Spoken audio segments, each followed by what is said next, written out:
기후변화 시대에 사만 사온을 전제해온 벼농사 기술 역시 변화가 필요해졌습니다.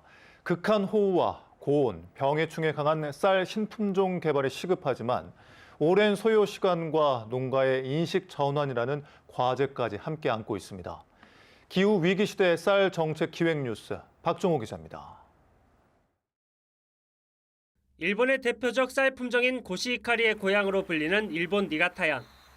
70년 역사를 자랑하는 고시히카리는 찰기와 윤기가 뛰어난 것이 특징으로 가장 인기 있는 쌀 품종입니다. 하지만 최근 3년 이상 고온과 가뭄 탓에 품질 저하와 생산량 감소가 지속되고 있습니다. 지난해 8월 니가타현에 내린 비는 고작 2mm, 평년치의 1% 수준이었습니다. コシヒカリの新潟県の作付け比率がだいたい 60% 以上あるんですけども、メイン品種の中で一等級比率といわゆるハイクオリティの割合がわずか 4.7% 程度と大きな被害を受けました。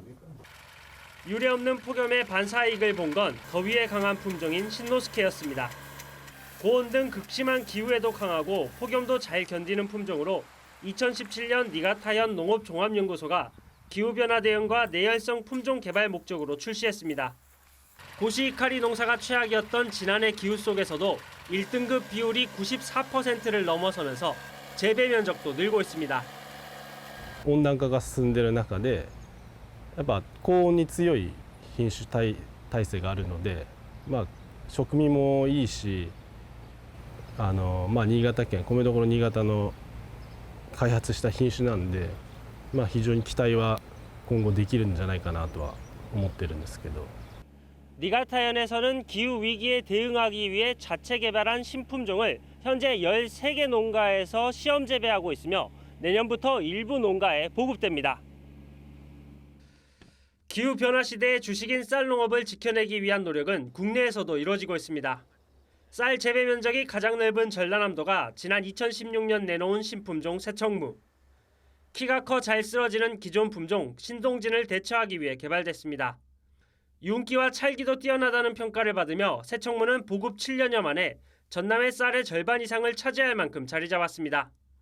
새청무의 어떤 밥맛을 좋아하는 어떤 그런 소비자분들이 상대적으로 좀 많은 관계로 시장에서도 굉장히 좀 좋은 반응으로 얻어서 그래서 요 3박자가 고루고루 좀 잘 조합된.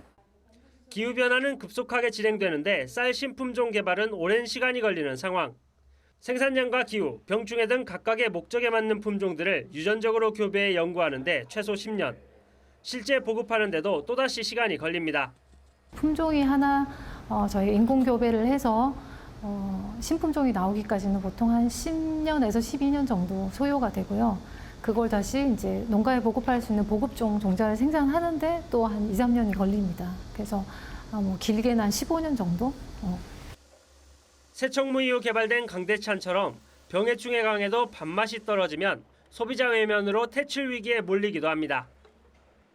또 소비자들이 이렇게 버근버근해서 리콜이 많이 돌아가지고 우리 전남 지역에서 단계별로 이렇게 사라졌던 품종이라고 생각합니다.